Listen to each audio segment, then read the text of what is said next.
on computer. Record. All right, we are in progress. We are ready to go. And I just want to get that recording for you. Again, it will be later this evening when it actually populates. So if you go to the link that I'll share with you in just a few moments, you'll see that it just says coming soon. I will upload that by, well, let's say tomorrow morning, because later this evening could be 2 o'clock in the morning for me. Don't want you to have to wait for that. So we'll just make a deal that it'll show up there in the morning. You see in front of you, of course, this is my contact information. My name is Elena Duron. Anything Google you can find here at this website. And then of course, at the very bottom, that first handle is my Twitter handle right here. Oh, I see my little pointer is off. Let me put that back on. There we go. All right, there we go. That's my Twitter handle. This is my Instagram handle. If you want to tag me or post, then I'm happy to reshare you or retweet you in my stories or on my Twitter feed. All right. Let's go ahead and talk about what is accessibility and what the best practices are, because that's very important for us to understand. It's not just physical, it's also digital, and how we can even make email, everything that we're doing electronically, accessible. Physical accessibility is, of course, part of it. We'll touch on that too. And we'll talk about the importance of what we're doing to be inclusive and what we may be doing that is not inclusive. Like, for example, a lot of times when I'm doing these sessions, I will get comments in the chat box or question box using the other platform that I use, or even afterwards saying, you know, it's a little distracting to have those captions on, but understand that somebody may need that. And I do want to address someone who needs that to help them process and learn just a bit better. Okay, so for you, if you want a copy of today's, because maybe you want to replay this or go over something again, go over certain sections, slow me down for a section, this is how you can get a copy. Remember what I said, it's going to say coming soon there. So you'll see a QR code there, you can quickly snap, it'll take you there, or that is the shortened link, which says small business access. Again, that will be the slides and everything, let's say tomorrow morning. So when we're talking about access, and I just want to give everybody a moment to screenshot that or take a quick pic if you need to get that QR code. All right, let's go to the next slide and talk about accessibility. Because access, we understand that there are many people with disabilities that we may not actually physically see. So they may not present by any means. Nothing became more apparent to me when I was traveling recently with my father. So my father is retired Air Force, career Air Force. We spent 26 years living on bases across the world. I went to a Department of Defense school. I'm used to going to a military theater, which starts with standing up and the Star-Spangled Banner. That's how I grew up my life. And he was actually a cardiac catheterization, a flight surgeon. So he was involved in Desert Shield, actively involved in saving many lives.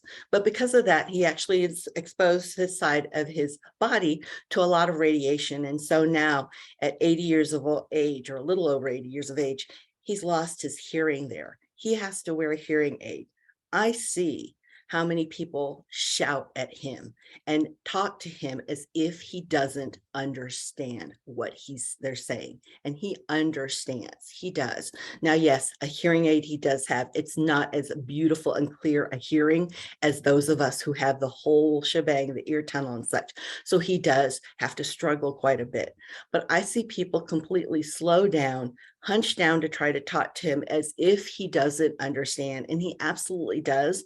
So I do want to show you ways that we can be inclusive and be kind, but not at the same time being condescending. Okay, so that's really what I think is important. Then more, even a little bit further, just this past summer, my husband had knee surgery, and I've learned now that the airport, if you're in a actual wheelchair, the airport has the actual elevators on two different sides, nothing close to the gate. So you have to make sure you walk all this way and this way, and you have to wait quite a long time for an actual wheelchair. So again, just being aware of these things sometimes is all it takes for us to know and realize there are many people that we may not see, or even who want to have access to our information, our learning, what we're providing online, who cannot do that. And they do have buying power. We do have the opportunity, if we make everything as easily accessible and as inclusive as it needs to be, it's something then that people can now feel that they're consuming the information and they're getting all the information just like a hearing person would, a sighted person would, okay? So as we look at our slides, a lot of times we're going to talk about how we can engage without those barriers exactly how this can help you expand your market. So this just isn't for agencies and organizations. We as small businesses have to be aware of this because, as I shared with you, the buying power, we could be leaving money on the table because we are attracting those best customers, but we're not addressing and meeting the needs and experience and improving that experience for everyone. So first, we're going to talk about universal design because I promised that first we would start with digital and really understanding that digital experience. Now, every time I get to one of these slides, I am going to call out to see if there's any questions that you have. Just use that chat box because there's so many of us in the room. I don't want to turn mics on. But if you have any questions during the time, feel free to ask questions. Understand that I keep every session that I do highly interactive, and I do want this to be customized to you in the room because you are the ones who made time to be here. But do know that if it's very lengthy or personal, so when I say lengthy, if it takes you more than one sentence to write in the chat box, that means it's going to take me about a minute to read it, and all everybody is going to see is the top of my head, which is not a great learning experience. So I'll save those to the end. Plus, I'll turn off the recording then, because that Q&A really is meant just for the people in the room. That's because you stayed here and you invested that time, but also to preserve your confidentiality, okay, and your privacy.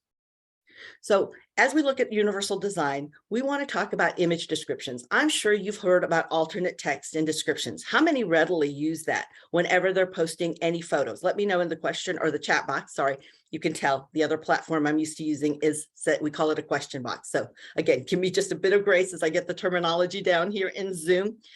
Color contrast. How many of us think about that?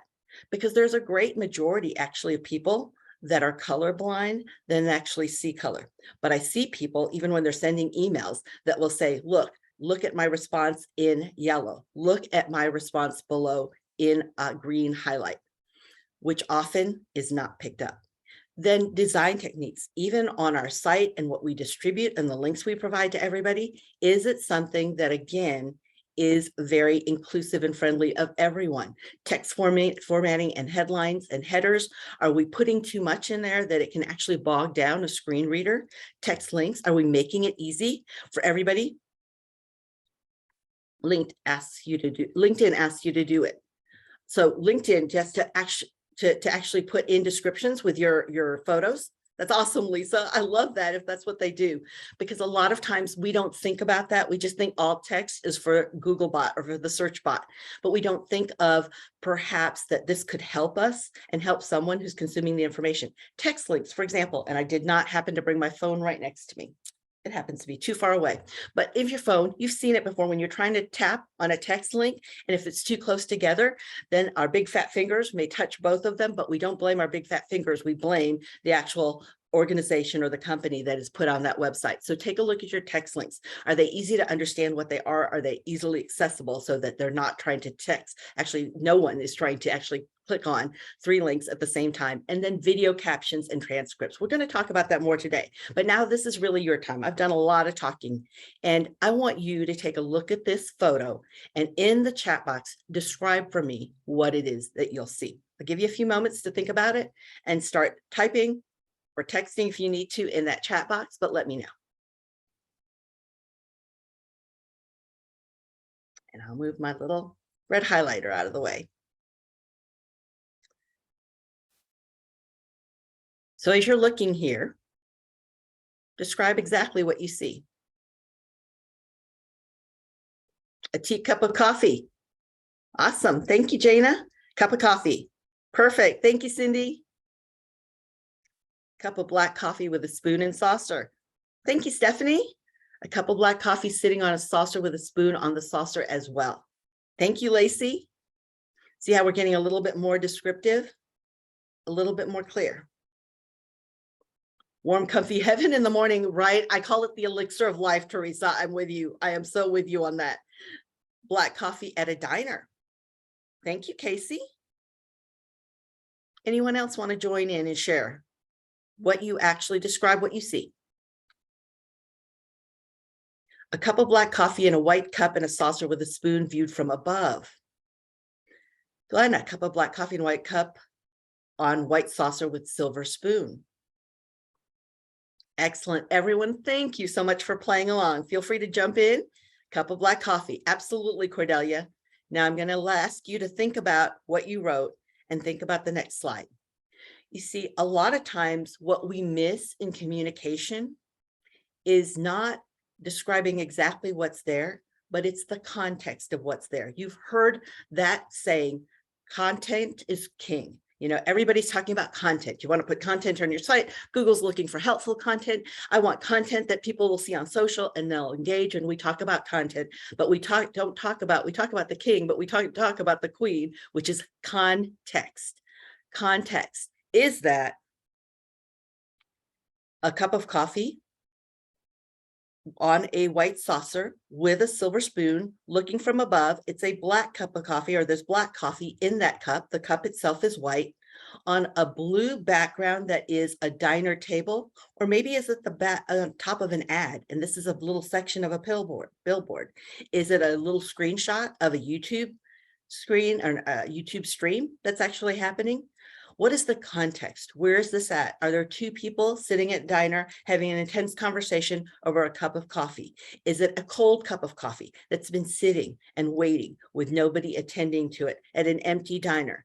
Give us context, because you see, as sighted and hearing people, we automatically and instantly, because we have all of those facilities amongst us or faculties amongst us, we can look and see and get that context, where somebody who doesn't have that does not have that. So as clear as we can get in the description of saying this is a cup of black coffee on a white saucer with a spoon, they're missing everything else that we can take in. Okay. So think about that as you're putting your actual photos together, because without alt text, a screen reader, which a lot of people need to use a screen reader, especially if they cannot see what's on a screen. So as they're using a screen reader, it is very, very distracting when a screen reader's on and it's reading to you everything if it's not very clear, giving you context and content. Also, do understand that part of that written description gives you a chance to show up when people are searching, when they want to know, go, do, or buy. SEO is search engine optimization, and it's making sure that the search engine can truly see what it is that you've put out there and match it to somebody who's searching for that product, service, or solution. It also provides some helpful signals too. So we do know that you do have alt text, which is about 100 characters. A character is a punctuation mark. It's a letter, it's a space, all of that's considered a character, and you normally only have 100 characters for alt text. But for captions and description, you have a much meatier and larger area where you can go into that context and content as well. So as you think about that, really, when you're describing and putting things together, are you concluding that context? One of my favorite trainings I ever went to was as a young person. I just had graduated from college and went to work for a large corporation, and a large retail corporation, in fact. And I still remember the training to this day. It was so impactful because it was leadership effectiveness training. And one of the things, well, two actual exercises we did. The first one, very impactful, was we had to teach and train somebody how to make a peanut butter sandwich. And so the first thing, you've got a loaf of bread and you've got a jar of peanut butter. And they said, all right, put the jar of peanut butter on the bread. So didn't you know that you had people taking that jar and smashing it onto a loaf of bread? Because that is all the skipping of and assuming that you're going to open up the plastic, unscrew the jar, take off the little foil or whatever covers in there, and start utilizing a knife to start grabbing that and taking one slice of bread. There was no clear instruction like that. The second part of that exercise is that two people had to sit back to each other while one described a drawing to the other and the other one had to actually draw it. And it was amazing what different things that you see, because a lot of times we hold in here the context and we don't get really good at verbalizing what that is. So remember that alt text can help you with the search bot, give you a little bit more, but also captions help serve the person who's looking as well as the search bot. All right, make sense to everybody? Now, color contrast is also important, because we know that a lot of times people are colorblind. They cannot see, and so they just see hues of gray. As you look here, when you're using text colors, you see that one on the left is very low contrast, making it very hard for somebody to read, especially if they're having any challenges in seeing what they're reading and seeing the differentiation between different colors, different hues. And you see the high contrast on the right, where it's nice, crisp, and clear, no matter if there's a lot of daylight or a little daylight. What's important to remember when we're looking at color contrast is look for that contrast, look for saturation, look at thick lines. So one of the things that I like to do when I'm replying to an email is I will say my response, because a lot of times we don't want to all return and try to put everything in a reply. Sometimes too, you don't have the context, so you want to go right with a question and respond right there. But I will reply and I say my response in yellow and bold. I do both, because now the bold is standing out amongst just the regular text, and you also have the highlighted yellow, just in case there's somebody there who could pick that up too. You could also use dots and dashes. If you've ever used anything like a project management tool like Trello, ClickUp, Asana, you will see that they have different urgency levels that you can label the different tasks. And it's not just blank red or blank blue, it's red with some slashes through it and blue with some circles through it. So there's a differentiating graphics that gives some patterns there. We cannot assume that everybody knows that red means, wow, it's hot, it's ready to go, it's urgent, because it can also mean red means halt, stop, no more, don't go. We can use textures, just like I was talking about some of the labels and some of the project management tools. And of course, we can label things to make that easier. So that's a nice screenshot that you see here. When you get a copy of today's slides, you might want to hold on to this and even screenshot this now if you want to share this with other people who are actively involved in putting together your website or your digital presence, that they're keeping this in mind, or even with your team members, because it could be something as easy as replying to emails, or as, I shouldn't say as easy, it's something as regular and average that we do routinely as replying to email. And yet it could run into issues if you don't keep this in mind, that you want to be inclusive of everyone and not be exclusive just because you didn't know or you didn't think about to select a thicker line for maybe that response. So if you look at the examples here, you can see what it looks like when you change out different colors, different grayscales, what that could look like for you too. Now there are some great tools, and there's a whole slide, of course, which I always call the money slide, which has everything that I want to share with you today and the resources, so you can click on there. But I'm going to share, let me see if again, we're going to see Zoom newbie here. If I can get this to come up for me, I'm sorry, I'm going to have to shake this for a little bit because I've got to touch the mouse pad. Let me share, new share to here. All right. Hopefully you can see that. And you see, where is it? Contrast checker. Let me know if you can see that contrast checker in front of you. Just let me know in the chat box. But you should see that's web aim perfect, Cindy. Thank you. And you can see you can actually check your contrast. Try to say that too fast together and really get a good feel for, there you go, the ratio, what the normal text looks like. And this is a free site that you can go to. So I will have the text link to that here in the slides. Okay. But if you want to take a screenshot, you might want to play with it yourself. And then also when we're looking about pictures and designs, one of the other things that I like to look at here is this site too. You'll see that also in your notes and the slides you get here about the best way to lay things out, how you can do that even in coding. If you need to share that with somebody like a web designer to help them in you becoming more accessible. All right, let me go here. Sorry about this. Sometimes things are not responding, sometimes they are. So I'm going to do a little touching there. There we go. All right, hopefully you should see back on the slides. And let me put this here so we can advance. There we go. Now keep this in mind too when you're looking at headers and formatting headers, because as you see here, for example, what you put there, the different breaks can help people who may not be sighted or who may not have hearing be able to see the differences between what you're actually emphasizing in the context that you're, or the content you're providing at. So that does, in a way, give them context. And you can also use technology to do that. One of the things that I love about Google Docs is this already comes into play. It's there. You can just deactivate it if it bothers you, but it's available to you right away if you need it. Another thing, you heard me talk about text links. So it's not just our big fat fingers, but it's us being more descriptive. So the example in front of you is if, for example, I was sharing with you the Grow with Google homepage, I could say visit the Grow with Google homepage, and that highlighted in yellow, underlined there says Grow with Google, and it links to the actual Grow with Google homepage. That is a much better experience and explanation of what somebody can expect compared to visit this link. for training in this. So it doesn't give them the clear context that is needed. And this can help you not just with people in need, this just helps you in general. You'll see a lot of people doing this now in email where they're not putting the actual text link, the whole gibberish, the whole URL there, but they're actually embedding it into a clickable link within the email or even a post if they can. I know some of the platforms don't allow that, okay? All right, remember, if you want a copy of today's slides, I'm just showing this again as a reminder because it is at the very front and the very back of this slide deck, and I don't want to have to flash the slides in front of you just to get back at that. So I know some people came in since we started, and this is how you get a copy of today's slides and the recording, but it'll be tomorrow morning before you see that, okay? So you'll just click this here, and it'll say coming soon. When you revisit tomorrow, it will be there. All right, now when we look at video captions, let's keep this in mind too. We really do need to think about ways, just like I'm doing here at the very bottom of your screen, sharing closed captions and being clear with what we're saying. Sometimes it's really funny what closed captions will pick up because I sometimes talk fast with a lot of passion, and I do have that Southern drawl, so it picks up interesting things. But if you ever want to know how clear you are and how well you are picked up by something, then all you need to do is open up a Google Doc. So let me bring that up again. Bear with me.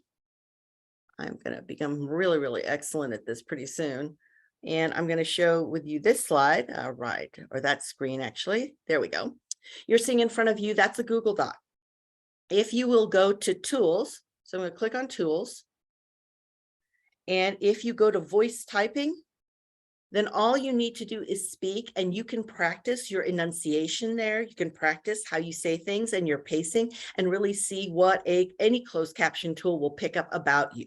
So you could also show this to somebody if they don't want to or have the ability to type, then they can just click to speak. And this is 100% free with any free Gmail account or free Google account. So a Gmail account, personal Gmail, is a free Google account, okay?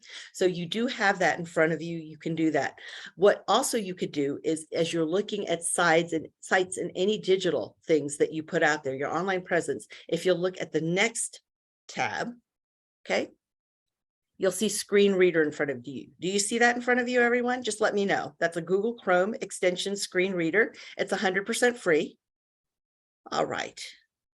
And what you can do here is, if I were to add it, you're going to hear, let me see if it'll happen. I will also have to uninstall it, but let's see if we could hear it. So you see the screen reader. Perfect, Cindy. You've been awesome in keeping me very comforted in knowing that I've got the right thing showing. All right, we're going to make this live. Alert. Screen reader has been added to Chrome. Alert. Window accessibility material design tab. Main content main. While some users may look at images in the visual order of the screen from top left, step 1, to the top right, step 2. Bottom left, step 3, HTML code for 4-step recipe. So you can see that if there was no, A side list with I'm going to go ahead and remove this. All right, I'm just removing that so it's not in our way while we're trying to talk. But the reason why I shared it with you is because you can understand if there is a lot of gibberish there, or if you're repeating picture of a ball, picture of a ball, picture of a ball, because I've seen people do that thinking that that's going to be really cool for Googlebot when it's looking for things because you're using the same word. So it's showing the same keyword all the time. It's not very cool. In fact, it's horrible for somebody who's having a screen reader that they're using. It gives a horrible experience too for Googlebot. If you think of Googlebot like a user, then you will realize that Googlebot needs to have good, useful information and not just keywords stuffed, information stuffed into alt descriptions or even into captions. Okay, makes sense to everybody? All right, so the next steps now are really taking a look at video captions and transcripts. So as you look at video captions and transcripts, there are a lot of ways that you can get automatic captioning. If you've been on Instagram Reels, you know they are really good at captions. I love it. In fact, a lot of times when I don't have time to do any editing, I'll just throw it up on Reels. I'll catch the captions, then I'll download the video and use it somewhere else. Or I will use it on Reels, repurpose it on TikTok, use it on YouTube Shorts, because I'm very much a fan of curate content. Don't continue to create, because we create a lot lot of content that nobody ever sees. Less than 2% of people who follow you or do anything with you actually see it. And I want to meet them where they're at, because as you know, if you've been in any session with me before, that I am a big fan of fish where the fish are.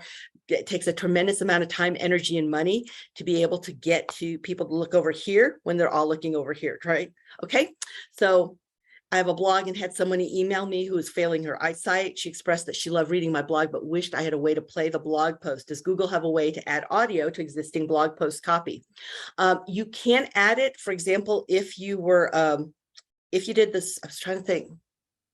You know what? Let me think about that, because my first go-to was that you could add it if you do the click to type. Okay, I'm going to have to think about that. Because there are a couple of tools, and understand we have a little over 1,000 tools. So what would probably be great is I will send that to Cindy with OKSBDC, and she'll provide it to you. Or if you want to, when you get a copy of the slides, if you want to just reach out to me and find out exactly the answer to that, I can give you a better answer. Again, don't want the rest of everybody to watch me think as I'm crawling up in my head to try to remember. I know there is a tool, but I'm not sure if it's a combination of tools or just one tool. But great question. Okay, great question. And I'll find the answer to that, and then we'll all know, right?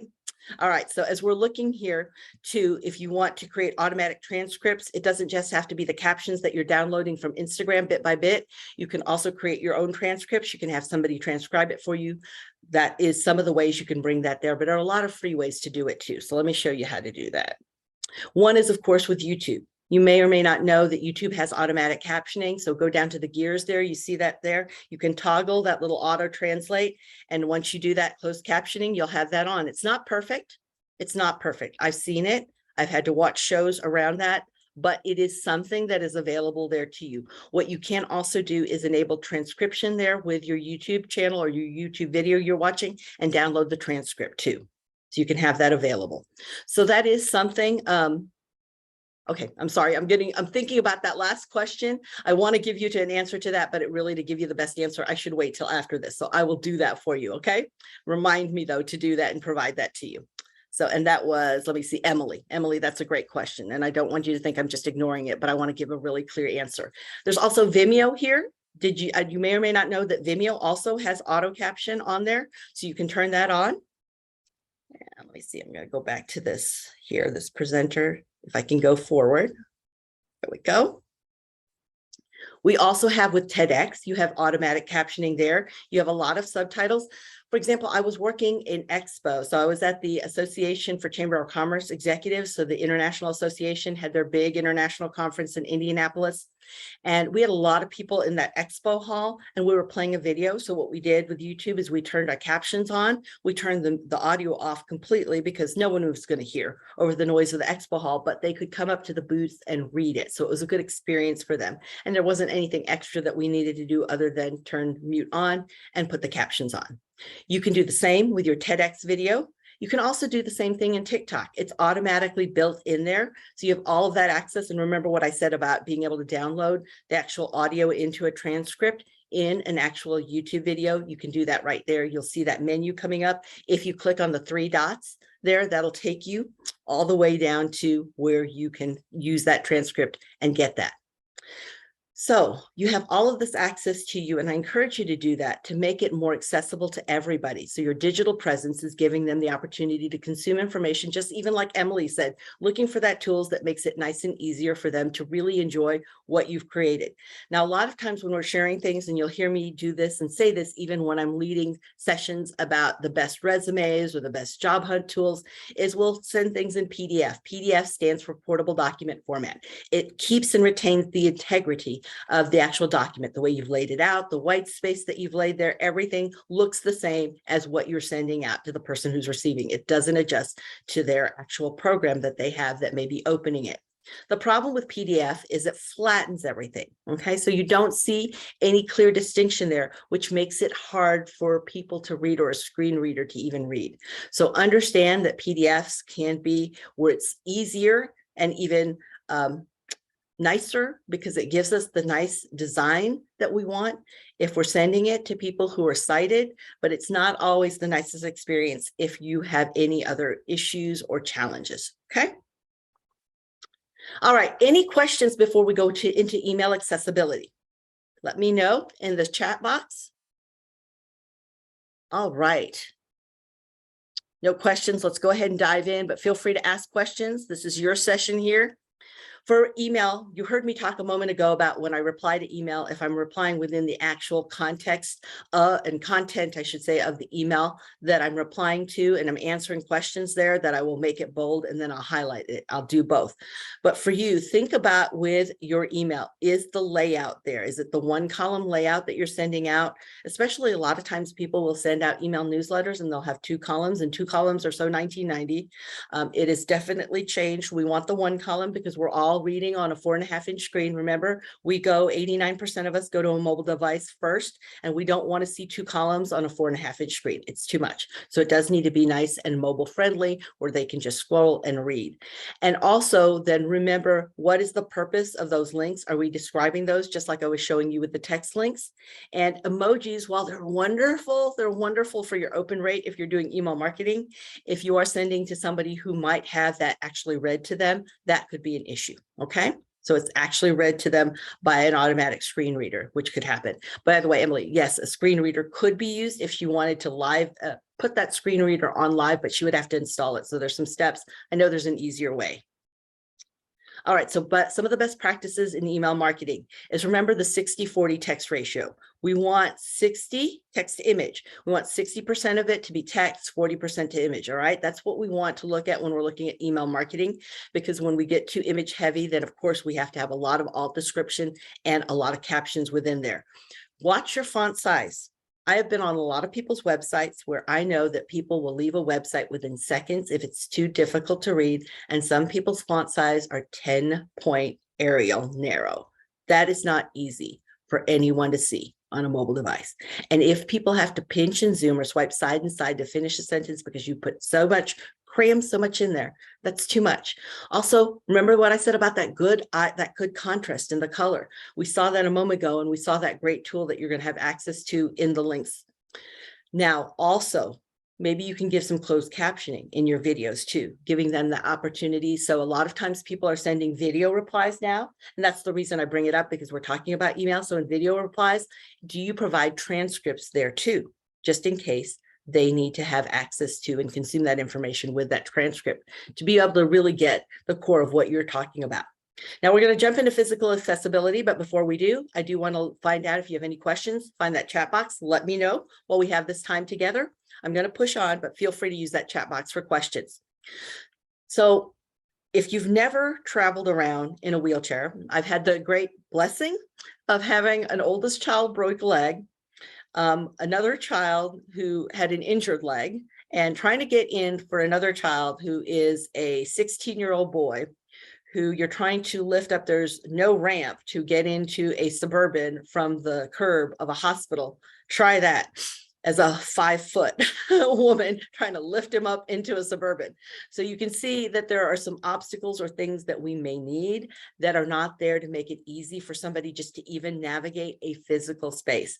And as I was sharing with you, when my husband had knee surgery, double knee surgery, I realized that airplane flying is not so much fun when you have to find all of the elevators within an airport. You have to go through security, even with a TSA pre-check, and all that you need to do to get in and out of a wheelchair. It becomes quite an event. And then of course, wheelchair people, the people who are pulling you or pushing you all over are happy to help, but not every one of them thinks about how, it actually feels, or what it's like when you lose somebody in an airport and then you hide them behind a counter because they actually park them behind where there's a computer screen. It can become quite an event.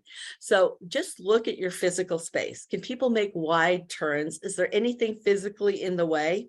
When you think of that access, then actually try it, not just what you think, but measure it, or even take a wheelchair through it, because there are some wide wheelchairs.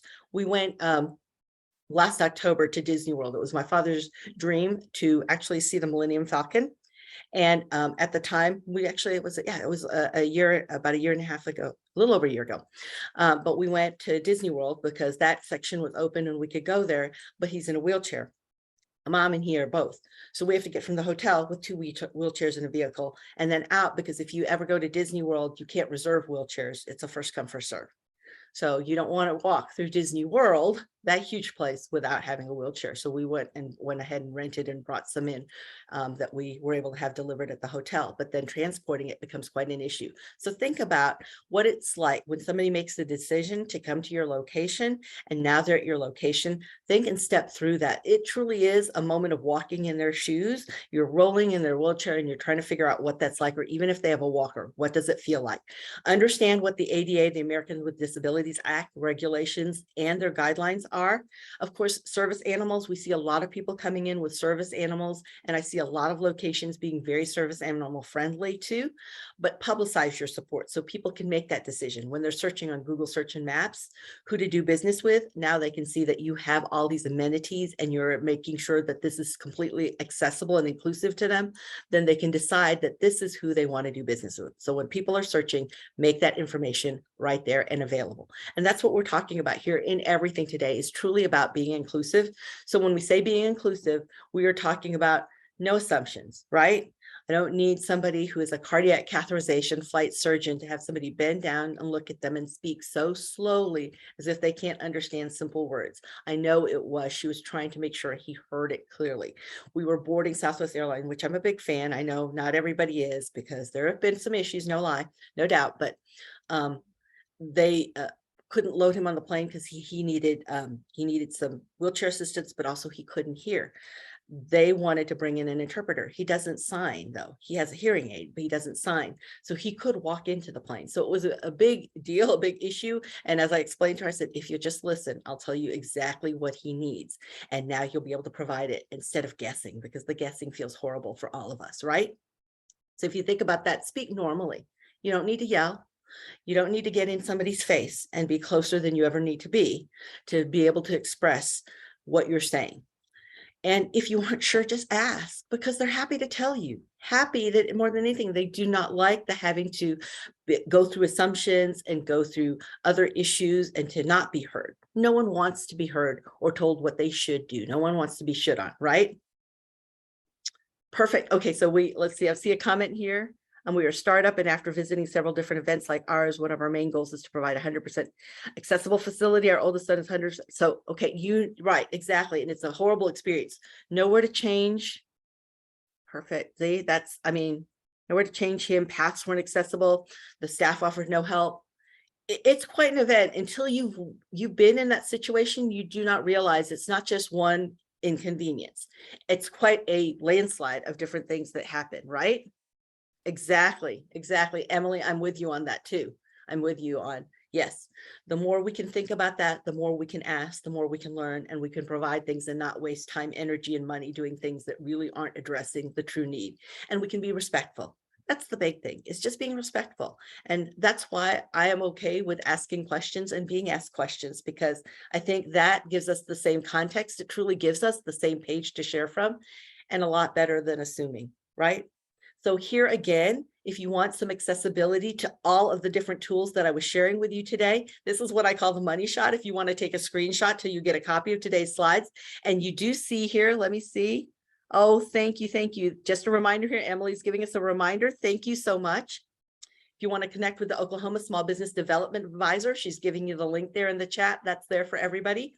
Plus, you have the links here of everything that I shared today. And if you would love to give me a review, I would love it too, but you don't feel obligated. The next slide is if you do want to give me a review, you can just take a screenshot here. I appreciate any review, but do not feel obligated that you have to do that. It just helps me know that I'm providing you good service, and lets other people know too that this is important to them, and it is delivered in a way that is easily accessible and consumable for them. And then, of course, if you want a copy of today's slides and you missed it earlier, all you need to do is take a screenshot of this QR code or snap it on your phone, or take a screenshot of that link and use that. Understand it's going to say coming soon until tomorrow morning. So let's go ahead now and drop into questions. Because we are in questions, I'm going to go ahead and stop the recording.